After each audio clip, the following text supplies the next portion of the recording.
venus d'horizons divers. Donc, c'est un séminaire de formation qui commence aujourd'hui et qui prend fin aujourd'hui. J'aurai l'occasion tout à l'heure de présenter toute l'équipe qui sera là pour conduire ce séminaire. Notre terre est plus que fertile.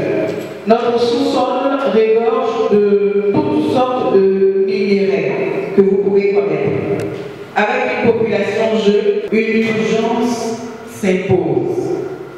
Il faut une nouvelle vision pour trancher d'avec le passé, d'où la tenue de ce séminaire de formation. Alors, ce séminaire de formation se présente comme un cadre idéal offert aux leaders jeunes que vous êtes, que nous sommes, pour réfléchir sur leur devenir et celui de la nation ivoirienne. Les résultats attendus se définissent en 4 points. Donc, ce serait donc la mise en place d'une vision nationale commune. La mise en place d'une plateforme dénommée TEFA. Vous aurez les détails en ce qui concerne le TEFA tout à l'heure, tous frères et associés. Juste après, nous aurons la projection de film. Une projection de film suivie d'un petit débat. Vous allez poser des questions pour mieux comprendre ce qui se passe. Donc nous aurons 4 panels. Le premier panel a pour thème leader jeune face à l'actualité politique actuelle. Quelle position adopter? Le panéliste, c'est M. André Sylvain Onos. Il est diplômé en droit des affaires. Il est expert en intelligence économique et en développement industriel. Il est le président du Comité national pour une Côte d'Ivoire industrielle et prospère, on a abrégé le CNCIP. Il est le promoteur de la nouvelle vision. Il est entrepreneur et chef de service. Mesdames et messieurs, j'ai nommé Honoré Yao Kwame, dit Honoré Kwame Bombo, que je vous demande de recevoir. Ok, je voudrais dire bonjour à tout le monde, tous ceux qui viennent d'arriver, surtout les frères qui sont arrivés de loin. Merci d'être venus, merci d'avoir répondu à notre appel. Elle a présenté un peu M. Honoré Kwame. Je voudrais déjà dire aux uns aux autres que l'appel que nous avons lancé, pour lequel ils sont là, n'a pas été fait par un politicien. Même si l'homme peut devenir politique, cet appel n'est pas venu d'un politicien. Il n'est pas mu également par peut-être des instructions venues depuis là-haut pour vous réunir ici. Il est mu par le souci du développement économique de la région, de la Côte d'Ivoire. Il est poussé par son envie de partager ce qu'il sait. À la réalité, la jeunesse d'aujourd'hui est pétrie de talent. Et moi, qui ai fait mes études au lycée scientifique, je peux dire que je peux me compter parmi ceux qui sont pétris également de talent. Mais ces talents-là restent isolés. J'ai voulu que nous soyons ensemble pour que les talents des uns et des autres forgent ce qu'on appelle le génie, qui va permettre, en tout cas, de transformer la Côte d'Ivoire. C'est ce souci-là seul qui a amené ce monsieur à vous appeler à une rencontre, à ce séminaire de ce jour. Je voudrais dire merci à ceux qui ont compris l'esprit de cette invitation. Voilà, donc cette journée, comme elle a expliqué tout tantôt, nous allons ensemble parler de vision. Monsieur Honoré Kwame n'a pas la science infuse ou la prétention de dire qu'il détient une vision qui est la vision. Honoré Kwame va proposer une vision, chacun de nous va proposer sa vision et nous allons ensemble dégager la vision commune qui va nous amener à travailler dans nos différentes régions. Sur ce, on a pris un petit retard dû à plusieurs problèmes qu'on a fini par résoudre. Nous allons regarder ensemble la vidéo et puis continuer le programme.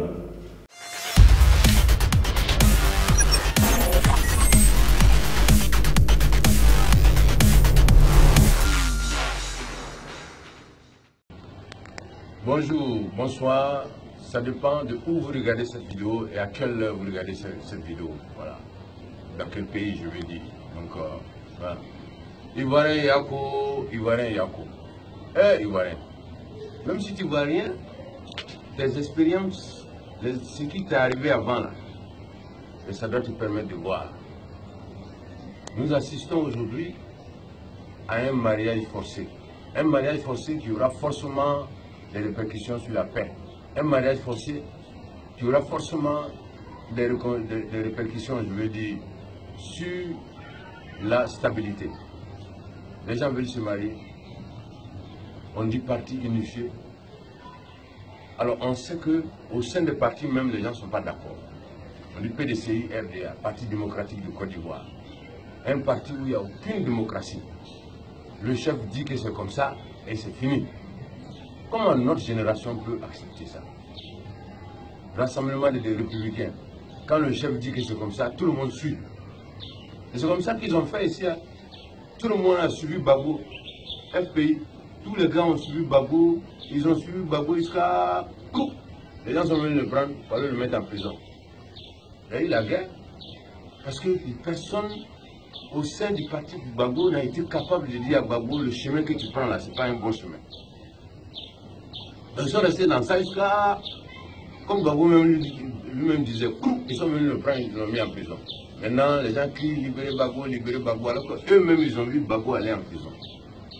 Aujourd'hui, on assiste à un mariage forcé. On veut marier deux partis politiques sans demander l'avis des militants de ces partis-là. Alors ceux qui sont en train de les marier là, ils sont vieux. Ils sont vieux. Alors si on les marie de force, je dis que ceux-là ne seront pas là. Qu'est-ce qui va se passer? Alors Ivoiriens préfèrent parler sur les réseaux sociaux ou dans les journaux, mais les gens, il n'y a pas de réaction. Ne nous retardez pas, hein, parce que nous on a envie de créer les États-Unis d'Afrique.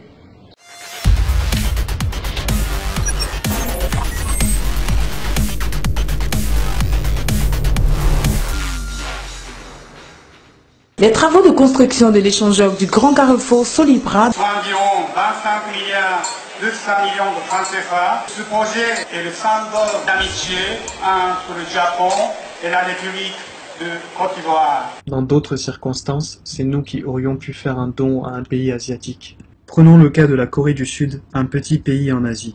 En 1950, la Corée du Sud avait le même niveau de croissance et de développement que la Côte d'Ivoire. Occupée par le Japon, elle venait d'obtenir son autonomie à la fin de la Seconde Guerre mondiale, et aussitôt après, elle connut une guerre avec sa voisine la Corée du Nord, avec qui les tensions subsistent encore aujourd'hui. Malgré ça, la Corée du Sud est la 11e puissance économique mondiale, alors que la Côte d'Ivoire est classée 188e et reste encore un pays sous-développé. Comment la Corée du Sud a-t-elle pu réaliser cet exploit, alors que c'était un pays sans vraie richesse, sans ressources naturelles? La Côte d'Ivoire, quant à elle, avait pourtant bien commencé à partir des années 60 avec le père de la nation, le président Félix Houphouët-Boigny. Grâce au cacao, la Côte d'Ivoire a connu une croissance et un développement exceptionnels entre 1960 et 1980. On a appelé cette période le miracle ivoirien. C'est en partie grâce à cette source de revenus que le pays a été bâti. Mais c'est aussi à cause de cette même ressource que les difficultés du pays ont commencé quand le cours du cacao a chuté à la bourse mondiale.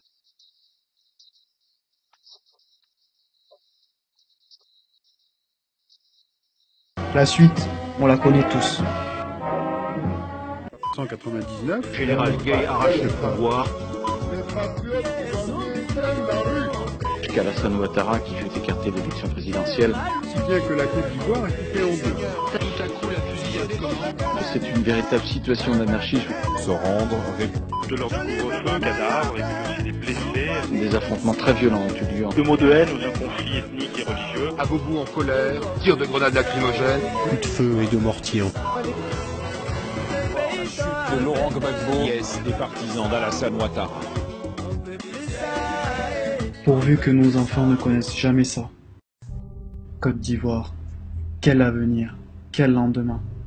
Et nous, citoyennes, citoyens, qu'est-ce qu'on fait dans tout ça? Pour commencer, nous n'avons rien à envier à personne. Dieu a béni notre pays. Nos terres sont extrêmement riches et fertiles.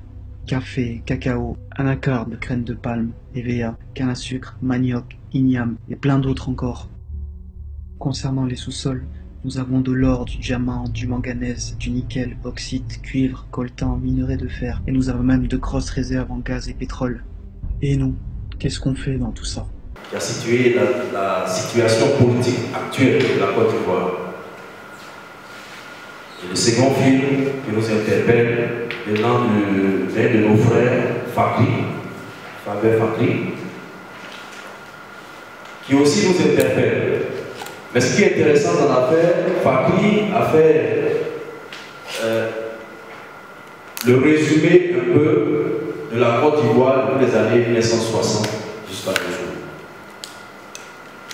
On a connu le miracle économique, et pour ceux qui ne savent pas, nous étions plus développés que la Corée du Sud dans les années 60.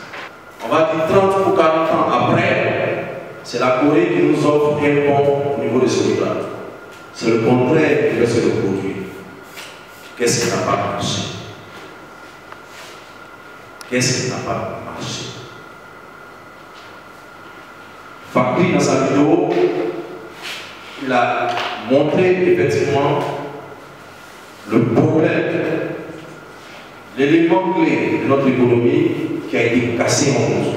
Et cet élément se résume en une seule matière première, le cacao. On dit la Côte d'Ivoire, notre richesse, c'est d'abord l'agriculture. Ensuite, les autres.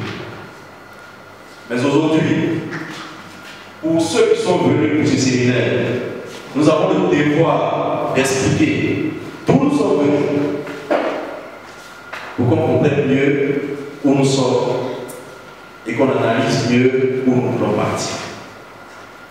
Il faut savoir qu'en 1891, la France a souhaité céder la Côte d'Ivoire aux Anglais.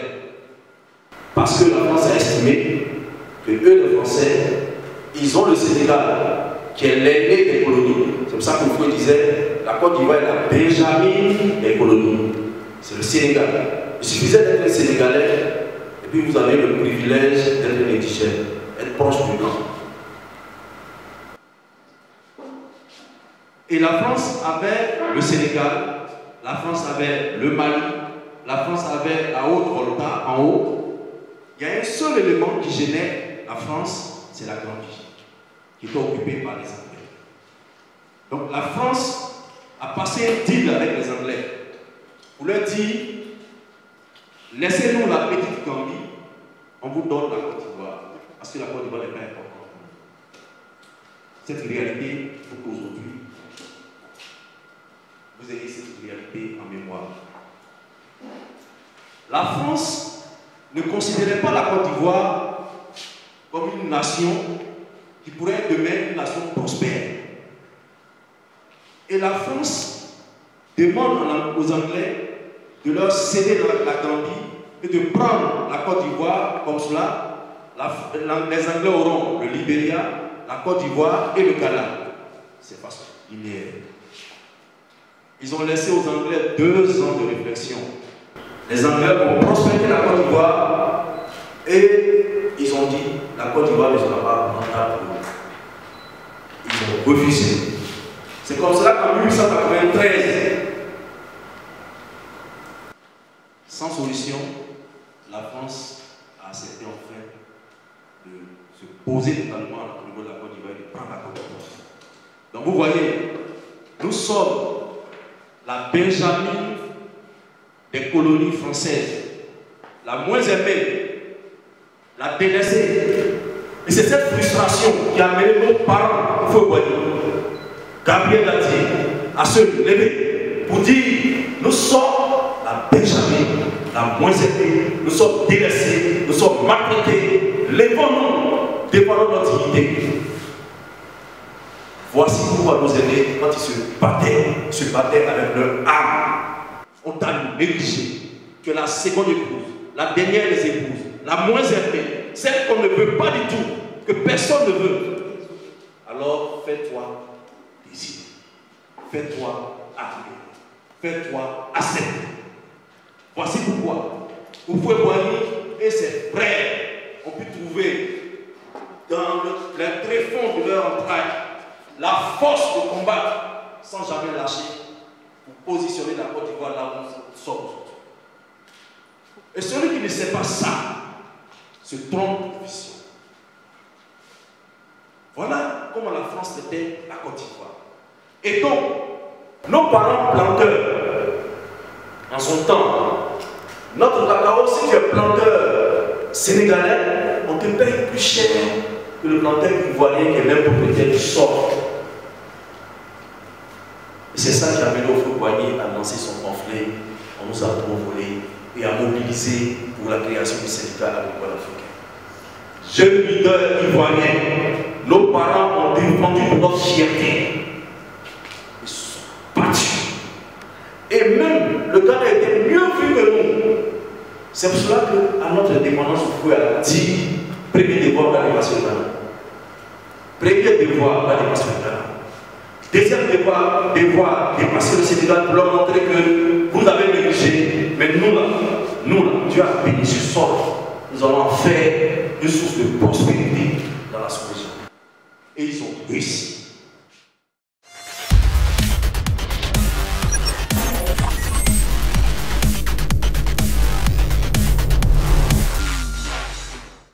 Cher ami, présentez-vous, on vous écoute. Je suis là-bas de ce que M. Houphouët-Boigny a dit. Alors, donc, Houphouët-Boigny et ses amis, encore une fois, avaient cette vision-là de laver l'affront, relever les défis par rapport effectivement à ce qu'ils ont subi comme étant une frustration. Bon, après Houphouët-Boigny, les héritiers, moi c'est pour ça que je les appelle, je ne crois pas qu'ils aient pu s'approprier, de cette vision-là. Voyez-vous, donc ils sont venus, et il y a donc une sorte de gestion d'un héritage, et donc voilà, le père a conçu. Bah, écoutez, je viens, je coupe les fruits. Donc, vous voyez qu'il y a une sorte de rupture. Donc, il est clair qu'on était parti pour échouer. Alors, parce que je vous pose aujourd'hui, bien sûr, à base de ce que je dis, c'est que si la Côte d'Ivoire veut repartir de plus belle, il faut peut-être se passer des professionnels de la politique, mais des gens qui ont une vision affirmée, du leadership. Donc, qui viennent dans un esprit de laver effectivement la front comme au temps de Houphouët-Boigny pour repartir de plus belle. Ces gens-là, c'est des gens neutres. Aujourd'hui, ce sont des diplômés qui sont des institutions sans emploi. Il faut que l'administration publique et privée essaie de les insérer. Il faut que l'État mette les leaders, les décideurs, mettent réellement des financements en place pour financer les projets. Les conditions pour avoir le financement, c'est difficile. Aujourd'hui, les jeunes ne sont pas bancarisés. Très peu ont un compte bancaire. Voilà pourquoi je vais m'arrêter là. Aujourd'hui, on pense à l'intérêt personnel et non à l'intérêt général. Il faut faire comprendre à cette jeunesse d'abord l'importance de ton pays et que tu n'as qu'un seul pays et que si tu développes toi-même ton pays, tu seras très heureux. Au lieu de partir chercher des choses qui se trouvent déjà ici. L'éducation aussi à l'union, parce que si nous sommes unis, nous pouvons aussi développer notre pays. La fraternité. Si par exemple, j'ai quelque chose et que je partage à celui qui n'a pas, et quand aussi j'aurai besoin de ce qu'il partage, je pense très bien que nous pouvons aussi développer notre pays. Et il y a la formation. Aujourd'hui, nous sommes à une formation à nouvelle vision. Il faudrait que nous puissions partager cette formation-là à la population. C'est parce que le père fondateur a eu une vision. Et autour de lui, il a partagé cette vision à ses collaborateurs. Et ces collaborateurs qui ont vu cette vision, une bonne vision, ont mis en pratique cette vision. Et aujourd'hui, c'est engendré, comme on l'appelle le groupe économique, le miracle ivoirien. Nous, à notre tour, nous qui voyons l'avenir de notre pays en tant que jeunes, parce que la jeunesse néglige son pouvoir. Aujourd'hui, nous parlons des politiciens, mais nous avons un grand pouvoir. Nous pouvons les téléguer. Mais si nous ne sommes pas formés, nous ne sommes pas éduqués, nous ne pouvons pas utiliser ce pouvoir pour dire aux politiciens, nous ne voulons pas aller ici, mais nous voulons aller ici. Dans le temps Nous, on avait l'habitude de dire que le développement de ce pays repose sur l'agriculture. On n'entend plus trop à la télévision. Ce que je sais, c'est que quand on était petit, on entendait régulièrement la télévision. Donc, du coup, ça marquait les esprits. Le développement de ce pays repose sur l'agriculture. Donc, du coup, puisque ça a passé régulièrement, il y avait une certaine sensibilisation autour de ce fait-là. Donc, déjà tout petit, on savait que le développement du pays reposait sur l'agriculture. Chacun s'est investi à sa façon. Et les parents se sont investis et ça a boosté l'économie. De nos jours, on est au village, on aide les parents, on chante, on est dans la plantation. Quand on arrive déjà au collège, on commence à ne plus trop partir au village. Quand on a le bac, on est devenu étudiant, quand on nous parle de chant, les gens évitent même d'aller au champ. Quand on travaille à oh là là, on ne parle plus. On abandonne. Le vieux prend de l'âge, quand il décède, la plantation est liée à elle-même. Souvent même, on est obligé de la vendre pour partager les sous entre nous, et c'est fini. Imaginez-vous toutes ces plantations que les parents dans le temps se sont investis à faire. Si la génération qui poursuivait et faisait de plus grandes plantations, au lieu de la laisser, de l'abandonner, augmenter la parcelle. Imaginez-vous si tous les sous-fonctionnaires, chacun avait au moins une plantation de cacao, ou une plantation de riz, ou vraiment tout ce qu'on peut trouver. Vous voyez ce que ça pourrait faire. Pour dire, quand on était au primaire, on nous a dit qu'est-ce qu'il faut pour développer l'économie, tout et tout. On dit qu'il faut motoriser l'agriculture, il faut moderniser l'agriculture. Entre nous, depuis qu'on est au primaire jusqu'à aujourd'hui, est-ce qu'on voit ces choses? Est-ce que l'agriculture est vraiment développée? Est-ce que l'agriculture est vraiment modernisée aujourd'hui en Côte d'Ivoire? Ce que Sévérin vient de dire est vraiment réel. Mais je vais vous expliquer ce qui s'est passé. C'est que dans toute vision, il y a ce qu'on appelle l'esprit. Pour les juristes, il y a ce qu'on appelle l'esprit de la loi. Donc le père a transmis l'héritage. Les gens ont vu l'héritage matériel. L'héritage matériel a été transmis, mais l'âme, l'esprit de l'héritage n'a pas été communiqué ou bien n'ont pas voulu prendre l'esprit de la chose.